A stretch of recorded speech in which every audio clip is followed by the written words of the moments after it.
की शादी को 5 साल गुजर गए थे, लेकिन वो अभी तक माँ नहीं बन पाई थी। फिर उसकी सास बबली कबूतरी उसे ताने दिया करती थी। अरे बहू, मोहल्ले की सारी बहुएं माँ बन गई हैं, लेकिन तेरी गोद अभी तक खाली है। मुझे तो ऐसा लगता है कि मैं पोते का मुंह देखे बिना ही मर जाऊंगी। माँ जी, आप ऐसी बातें क्यों करती हैं? इसमें मेरा क्या दोष? माँ जी, सब भगवान के हाथ में है। हाँ, तू तो ऐसा कहेगी ना, दोष तुझी में है।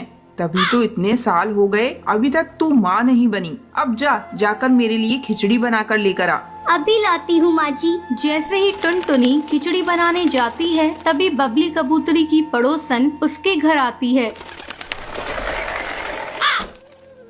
आओ सुंदरी, बहुत दिनों बाद आ रही हो। क्या बताऊं बबली कबूतरी, अपने बेटे बहू के पास गई थी। ये लो मिठाई खाओ, बहू को बेटा हुआ है। तू बहुत किस्मत वाली है सुंदरी, जो जीते जी पोते का मुंह देख लिया। और एक मैं हूँ जो आज तक पोते के लिए तरस रही हूँ। ऐसा लग रहा है जैसे पोते का मुंह देखे बिना ही मैं मर जाऊंगी। तू ऐसा क्यों कह रही है बबली कबूतरी? तेरे बेटे की उम्र कहाँ निकली जा रही है?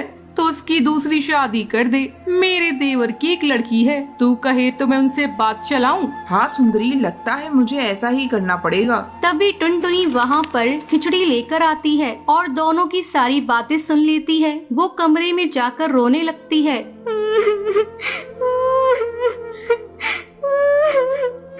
जब शाम को टुनटुनी का पति बंटी घर आता है, तभी उसकी माँ उससे कहती है, बेटा, अब मैं ज्यादा दिन इंतजार नहीं कर सकती, तू दूसरी शादी कर ले। आज मेरी सहेली सुंदरी कौवी घर आई थी और उसने एक चिड़िया के बारे में बताया है। अब मैं तेरी एक नहीं सुनूंगी और जल्द ही तेरी शादी इस चिड़िया से कर दूंगी। ठीक है माँ, मैं दूसरी शादी करने के लिए तैयार हूँ।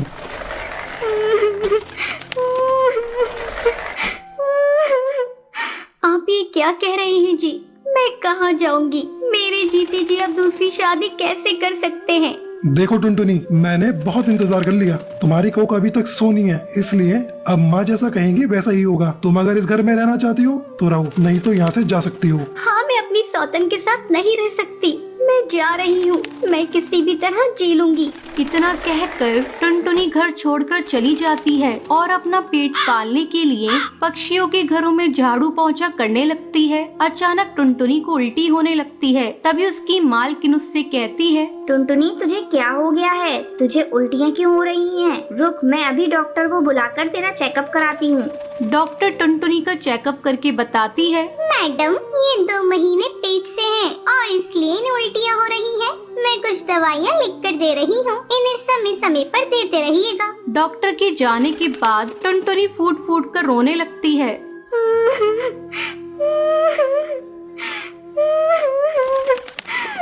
मैडम, मुझे ये बच्चा नहीं चाहिए। भगवान ने मुझे ये बच्चा तब दिया है जब मेरे पति ने मुझे घर से बाहर निकाल दिया और दूसरी शादी कर ली। अब मैं अकेले इस बच्चे को कैसे पालूंगी? ठीक है टुनटुनी, अगर तू चाहती है तो मैं तेरे बच्चों को गोद ले लूंगी, क्योंकि मेरा भी कोई बच्चा नहीं। हाँ मैडम जी, यही मेरे बच्चे के लिए ठीक रहेगा। समय आने पर टुनटुनी एक सुंदर सी बच्ची को जन्म देती है। उसे अपनी मालकिन को गोद देते हुए कहती है, मैडम जी, ये लीजिए मेरी बच्ची को। इसे मैं आज से आपको सौंपती हूँ और आगे की जिंदगी अब मैं किसी आश्रम में जाकर गुजारूंगी। इतना कहकर टुनटुनी अपनी बच्ची को मालकिन को गोद में देकर वहाँ से चली जाती है और एक आश्रम में अपनी बाकी की जिंदगी बिताने लगती है। बंटी कबूतर की बीवी टुनटुनी की हाइट काफी छोटी थी। वो इतनी नाटी थी, जंगल के पक्षी उसका कई बार मजाक बनाते थे। टुनटुनी, तेरे लिए तो मुझे किचन में टेबल रखना पड़ेगा। माँ जी, इतनी भी नाटी नहीं हूँ मैं। और हाँ, हील्स पहनकर तो आपकी जितनी आ जाती हूँ। अरे, तेरे पापा ने महंगी मोटर का लालच दे दिया, वरना तो मेरे बेटे के लिए ये लंबी लंबी चिड़ियों की लाइनें लगी थी। क्या बताऊं तुझे, कटरीना फेल थी उनके सामने। पर माँ जी, आपका बेटा भी कौन सा हाइट में अभिषेक बच्चन है जो कटरीना मिल जाती? वैसे भी मेरी और इनकी जोड़ी तो राम सीता की जोड़ी है, राम सीता की। एक दिन सभी खाना खा रहे होते हैं। माँ, दाल बहुत अच्छी बनी है, जरा और देना। रुको जी, मैं लेकर आती हूँ, किचन में है। वैसे भी मैं खड़ी ही हूँ। ये सुनकर सास हंसने लगती है। तुम खड़ी हो या बैठी, एक ही बात है। बस कीजिए जी, अभी हील्स नहीं पहनी है मैंने। वैसे भी हील्स पहनती हूँ तो आपके बराबर लगती हूँ। एक दिन टुनटुनी सब्जी लेने बाहर निकलती है तो पड़ोसन कहती है, देखो देखो कितनी नाटी है। रंग तो दिखने में ठीक ठाक था, हाइट भी ठीक ठाक थी, फिर क्या जरूरत थी ऐसी नाटी बहू लाने की। दहेज बहन दहेज, अंधे हो गए थे पैसों के पीछे, अब करे जग हंसाई।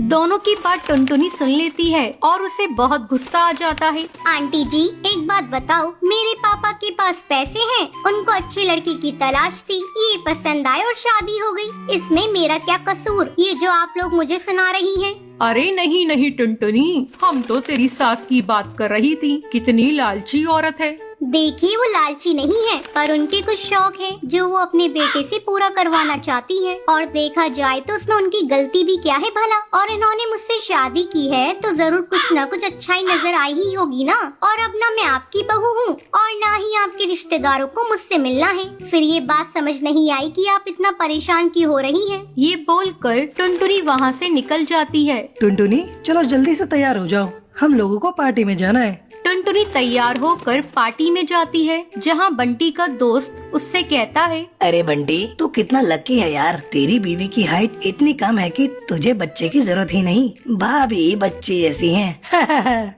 और बंटी, अगर मेरी बीवी की हाइट इतनी कम हो तो मैं घर से बाहर निकलूं ही नहीं।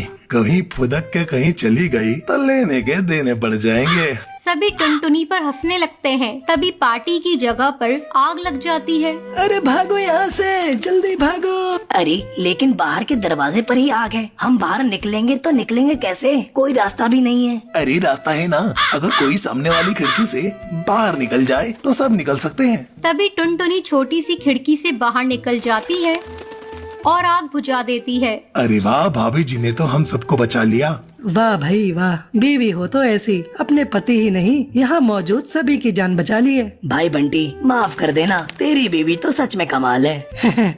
मुझे ये बात पता है और मुझे मेरी बीवी पर गर्व है। टुनटुनी मुस्कुराकर अपनी पति की तरफ देखती है। कुछ दिनों बाद टुनटुनी और उसकी सास मार्केट जाती है। वहाँ पर अरे भैया ये कपड़े देना कितने का पड़ेगा?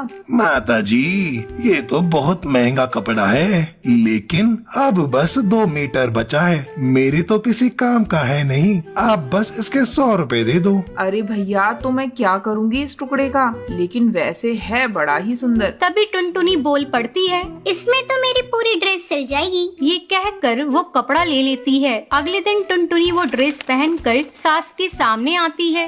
अरे वाह टुनटुनी, ये ड्रेस तो काफी सुंदर लग रही है, बड़ी महंगी होगी ना। अरे कपड़ा तो मैंने ही पसंद किया था, बस पूरा नहीं था तो इसने ले लिया। सिर्फ 200 रुपए की ड्रेस है ये पूरी। देखो माँ जी, नाटी होने के भी कम फायदे नहीं है। जैसे तैसे दिन कट रहे थे। सास और पड़ोसियों का मजाक बनाने का सिलसिला चल ही रहा था। एक दिन मोहल्ले से बहुत जोर जोर से आवाज आती है, हाय रे मैं मर गई। अरे क्या हुआ? देखते हैं तो सभी गड्ढे के सामने भीड़ लगाकर खड़े होते हैं। मेरा बेटा इस गड्ढे में गिर गया।